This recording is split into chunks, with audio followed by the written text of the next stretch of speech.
नमस्कार, live India में आपका स्वागत है। मैं अनिल सम्राट। कांग्रेस नेता प्रमोद तिवारी ने प्रधानमंत्री नरेंद्र मोदी की सरकार के 11 साल पूरे होने पर कहा कि देश की आज़ादी के बाद यह सबसे असफल, दिशाहीन और गलत दिशा में चलने वाली सरकार है। उन्होंने सीधे सीधे मोदी सरकार पर आरोप लगा दिया है। उन्होंने जो कहा था, नरेंद्र मोदी ने जो कहा था वह किया नहीं। इन्होंने कहा था कि 100 दिनों में महंगाई पर रोक लगाएंगे और कहा था कि 2 करोड़ लोगों को हर साल रोजगार देंगे, लेकिन 11 साल हो गए और सच्चाई यह है कि लोगों का रोजगार खत्म हुआ है। यह सरकार अकेली पड़ गई है। आज भारत का कोई मित्र नहीं है। यह असफल सरकार है। 11 साल के कार्यकालों को गिना रही है, उसकी उपलब्धि बता रही है। देश की आजादी के बाद सबसे असफल, दिशाहीन और गलत दिशा में चलने वाली ये ऐसी सरकार है जिसने जो कुछ भी कहा किया नहीं। उदाहरण के लिए इन्होंने कहा था ना, हम 100 दिन के अंदर महंगाई पे रोक लगाएंगे। रख दें 2014 में क्या था रेट, आज 2025 में क्या है, कई गुना बढ़ गया। इन्होंने कहा था 2 करोड़ लोगों को हर साल रोजगार देंगे। 11 साल हो गए, 22 करोड़ को रोजगार मिलना चाहिए। सच्चाई ये है कि रोजगार लोगों का खत्म हुआ है।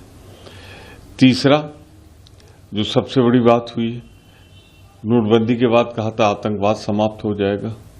हमारे 26 बहनों का आतंकवाद, बेटियों का, ये बेदी पर उनका सिंदूर चढ़ गया। ऑपरेशन सिंदूर से उम्मीद थी कि अब पाक ऑक्युपाइड कश्मीर हमारा हिस्सा होगा। 4 दिन बाद हुक्म आ गया मालिक का, ट्रम्प साहब का, सीज फायर हुआ। वो 11 बार कह चुके हैं, 11 साल इनके पूरे हुए और 11 बार वो कह चुके हैं कि मैंने सीज फायर व्यापार का लालच दे के कराया। तो ये सरकार अकेली पड़ गई है, अलग थलग पड़ गई है पूरे दुनिया में। आज कोई मित्र नहीं है भारत का। इधर चारों तरफ ये असफल सरकार। चलिए आगे बढ़ेंगे। उत्तर प्रदेश के डिप्टी सीएम केशव प्रसाद मौर्य ने कहा कि अखिलेश यादव से अगर कैमरे के बाहर पूछेंगे तब वे भी कहेंगे कि 13 साल में देश 1300 साल आगे गया है। उनके अपराधियों, उनके माफिया, उनके दंगाइयों के खिलाफ कठोर कार्रवाई हुई है। समाजवादी पार्टी का सुपड़ा, उन्होंने कहा कि समाजवादी पार्टी का सुपड़ा 2027 में साफ होने वाला है।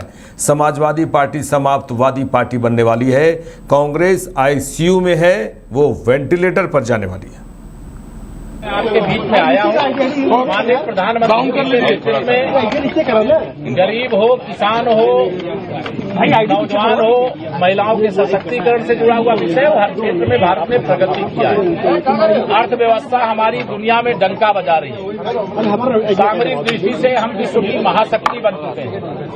भारत निरंतर प्रगति के पथ पर आगे है और आगे रहेगा और भारत को आगे बढ़ने से कोई रोक नहीं सकता। न्यूज पेपर को लेकर लगातार विद्यार्थी धरने को बैठे करें तो आप लोकल में 11 साल पे सवाल आपसे कह रहा हूँ, कर लीजिए आप। आज अखिलेश यादव कानून व्यवस्था को लेकर और 11 साल की जो उपलब्धि गिनाई जा रही है उसको लेकर के लगातार कस रहे हैं। देखिए, श्री अखिलेश यादव जी सबसे ज्यादा उनकी परेशानी 11 साल की उपलब्धियों की नहीं है। अगर कैमरा के बाहर आप उनसे पूछेंगे तो वो भी कहेंगे कि 11 साल में देश 1100 साल आगे गया है। लेकिन जब कैमरा लगाएंगे तो वो कहेंगे 11 साल में कुछ नहीं हुआ है, क्योंकि उनके अपराधी, उनके गुंडे, उनके माफिया, उनके दंगाई, उनके खिलाफ इतनी कठोर कार्रवाई हुई है कि वह तिलमिलाए हुए हैं, बौखलाए हुए हैं। और समाजवादी पार्टी का सुपड़ा चूंकि 2027 में साफ होने वाला है और समाजवादी पार्टी समाप्तवादी पार्टी बनने वाली है। और ये कांग्रेस पार्टी जो बीच बीच में उछल करती है वो स्वयं आईसीयू में पड़ी हुई है, वो वेंटिलेटर पे जाने वाली है। धन्यवाद। अभिनेता सनी देओल ने बताया कि मैं बॉर्डर 2 की शूटिंग कर रहा हूं। उम्मीद है कि अगले 2 से 3 महीने में हम शूटिंग खत्म कर देंगे। कोशिश है कि अगले 26 जनवरी को फिल्म रिलीज करें। सब मेहनत कर रहे हैं, उम्मीद करते हैं कि अच्छी फिल्म बनेगी। देखिए, राज तो कुछ भी नहीं होता, बस अपने आप को फिट रखना हर आदमी का काम होना चाहिए। और मैं ये नहीं कहता कि ये खाओ और ये मत खाओ, लेकिन ध्यान से खाओ, जो भी खाना खाओ, और एक्सरसाइज और या कोई स्पोर्ट्स खेलिए। और मैं तो यही मानूंगा कि सुबह सुबह जल्दी उठिए, सूरज निकलने से पहले उठिए और लाइफ पॉजिटिव रहती है। बॉर्डर फिल्म शूटिंग भी कर रहे हैं। हमारी हिंदी फिल्म इंडस्ट्री की आइकॉनिक फिल्म मानी जाती है। शूटिंग चलिए थोड़ा सा बताइए कि क्या कुछ स्टेटस है, कब तक ये? मैं बॉर्डर की शूटिंग ही कर रहा हूँ फिलहाल, और अभी फिर से वहीं जा रहा हूँ, और उम्मीद है कि हम अगले 2-3 महीने में ख़त्म कर देंगे शूटिंग, और यही कोशिश है पूरी कि 26 जनवरी को हम रिलीज़ करें अगले साल। और सब मेहनत तो बहुत लगन से कर रहे हैं, लेकिन उम्मीद यही रखते हैं कि अच्छी पिक्चर बनेगी। जट की सक्सेस के बारे में क्या कहेंगे? इतनी प्यार बहुत लोगों से बहुत प्यार मिला है, बहुत ही। और I would like to thank everybody, and जोश और बढ़ता है, इसलिए मैंने जाट 2 की भी बात की थी। It has nothing to do with just the community, it's the film. एक ऑफिसर हूँ मैं जाट रेजिमेंट का, और आगे उम्मीद करता हूँ कि आप लोगों को दूसरी फिल्में भी जो मैं कर रहा हूँ, जैसे आप लोगों ने मेरी फिल्में एंजॉय की हैं और मुझ पर एक भरोसा है, मैं वो भरोसा बना के रखूँ और अच्छा सिनेमा दूँ आपको। जम्मू कश्मीर के उपराज्यपाल मनोज सिन्हा ने पवित्र गुफा में प्रथम पूजा की, जो वार्षिक श्री अमरनाथ जी यात्रा की औपचारिक शुरुआत का प्रतीक है। अमरनाथ यात्रा पर जम्मू कश्मीर के उपराज्यपाल मनोज सिन्हा ने कहा कि मैं बाबा के सभी भक्तों से निवेदन करूंगा कि वे बड़ी संख्या में यहां आएँ। यात्रा 3 जुलाई से शुरू होने जा रहा है, और सुरक्षा की दृष्टि से जम्मू कश्मीर पुलिस, सेना, CRPF और अन्य एजेंसियों ने अच्छे इंतजाम किए हैं। बाबा अमरनाथ की संपन्न हुई। मैं सभी बाबा के भक्तों से निवेदन करूंगा कि बड़ी से बड़ी संख्या में आवें। 3 जुलाई से यात्रा प्रारंभ होने वाली है और रक्षाबंधन 9 अगस्त तक चलेगी। श्राइन बोर्ड और जम्मू कश्मीर प्रशासन ने मिलकर के यात्री सुविधाओं में भी बड़ा विस्तार किया है। सुरक्षा की दृष्टि से भी हमारे जम्मू कश्मीर पुलिस, सेना, CRPF, बाकी हमारे CAPF के सभी अधिकारियों ने बड़ी चाक चौबंद व्यवस्था की है, और इसलिए मुझे लगता है कि किसी को कुछ भी सोचने की जरूरत नहीं है। पूरी तरह से हमें बाबा का आशीर्वाद में कश्मीर की प्रगति और देश की प्रगति के लिए प्रार्थना करें। राजा रघुवंशी के घर पर सोनम रघुवंशी के भाई गोविंद पहुंचे और राजा की मां से मिलकर खूब रोए। भाई गोविंद ने कहा कि अगर सोनम दोषी है तो उसे फांसी दी जानी चाहिए। वहीं राजा रघुवंशी की मां ने कहा गोविंद की कोई गलती नहीं है। गोविंद भैया से मैंने पूछा कि तुम सोनम से मिले थे कि नहीं मिले थे, पहले तो मेरे को ये बताओ। तो उन्होंने बोला कि मम्मी मैं सोनम से मिला था 3 मिनट के लिए। तो मैंने बोला कि उसको मारा क्यों नहीं तुमने? तो बोले मारने का मौका ही नहीं दिया, पुलिस और मीडिया इतनी सारी थी वहाँ पर। क्या बात हुई आपकी? यही बोला कि सोनम को फांसी दिलवाई जाए, गोविंद भैया ने बोल के गए। आप गोविंद को माफ कर रहे हैं? आप उनको लगता है वो राजा के लिए दुखी थे, वो राजा के लिए दुखी थे, सोनम के लिए दुखी नहीं है वो। गोविंद की कोई गलती माता जी आप लोग? गोविंद की कोई गलती। तो आप उसके लिए क्या सजा चाहते हैं? अगर सोनम दोषी है, सोनम दोषी है तो उसको है ना डायरेक्टली फांसी पे करा दिया जाए, क्योंकि जिस हिसाब से उसने ये जो प्रोग्राम जमाया है, जो भी करा है, देखिए आप लोगों से मुझे पता चल रहा है, कोई भी मेरे को खबर और कहीं से नहीं आ रही है, आप लोगों से पता चल रहा है क्या प्लानिंग तरीके से। मेरी फोटो आया है, ये आप ये ऑफिस का फोटो है, ऑफिस के अंदर का, और इसके साथ में और भी बच्चे होंगे जी। अच्छा, ये फोटो जिनको आप कभी कोर्ट में पलट जाते हैं।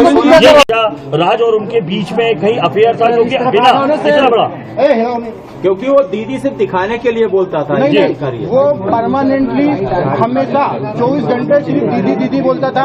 ये कि उसके राज की जो घर वाले हैं, उसकी बहन, माँ वगैरह, वो भी यही बयान दे रहे हैं शायद मीडिया में।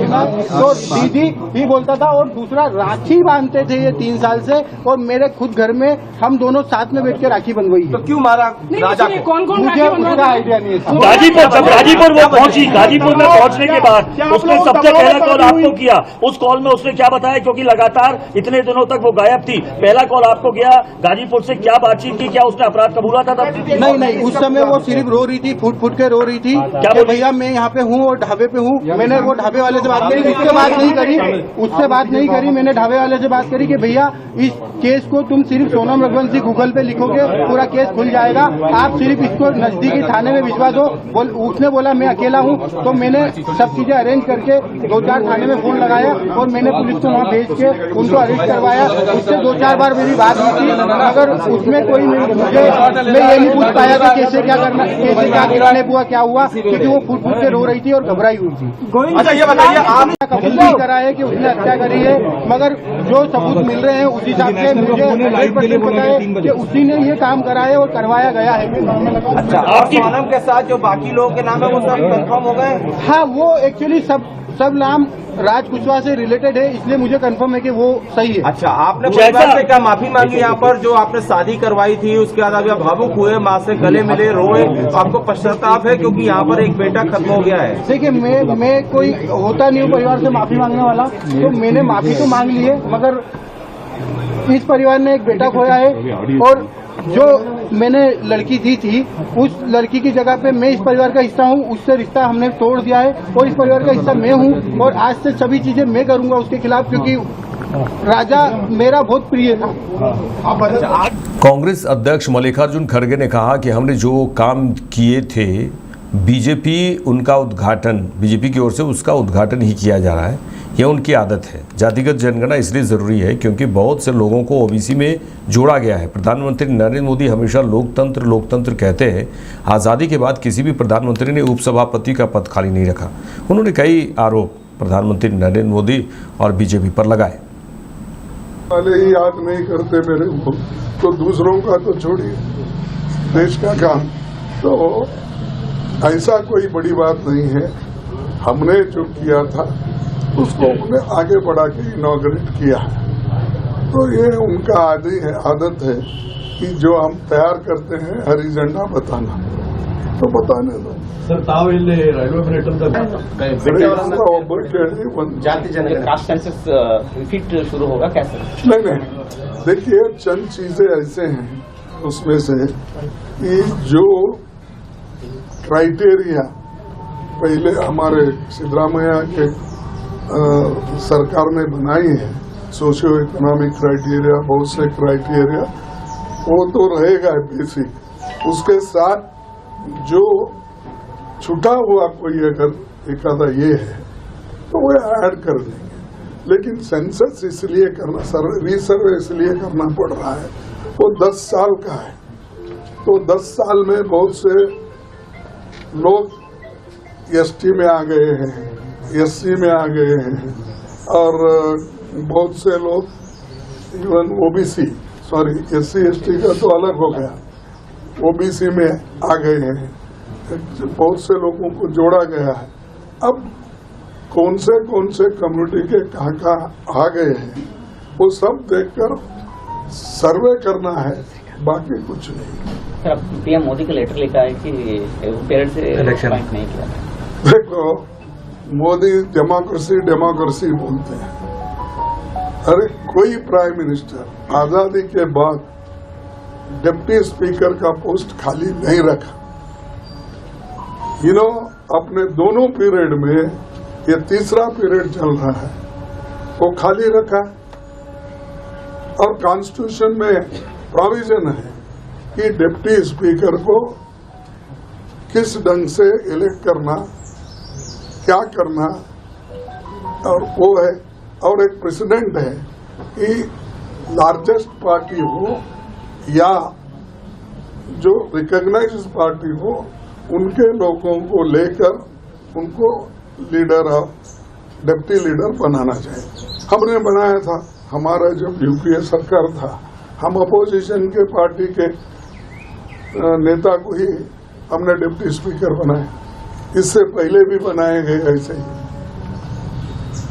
तो ये मोदी जी का एक्ट जो है, it is illegal, undemocratic and just he don't want to give even small post of deputy speaker.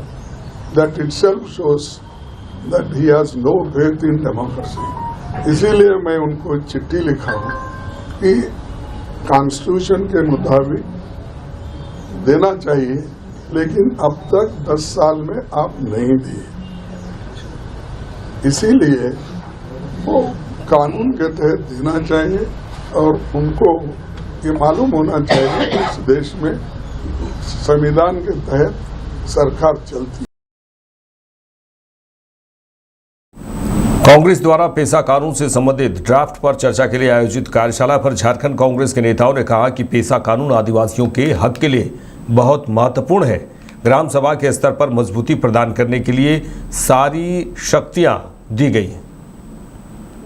Meeting से कार्यशाला इसमें क्या होने वाला है और पेशा इतना पेशा बहुत ही महत्वपूर्ण है। यह हमारा आदिवासी बहुल प्रदेश है और यहाँ पेशा कानून आदिवासियों के हक अधिकार के लिए आदिवासियों को अपना नीचे स्तर पर जो ग्राम सभा है उसको मजबूती प्रदान करने के लिए, उसको सशक्त प्रदान करने के लिए जहाँ पर सारी शक्तियाँ दी गई हैं, चाहे वन उपज की बात हो, चाहे खनिज की बात हो, चाहे जिस प्रकार की भूमि की बात हो या एक दूसरे के आपसी झगड़े को सुलझाने की बात हो, हर दृष्टिकोण से पेशा कानून बहुत ही महत्वपूर्ण है।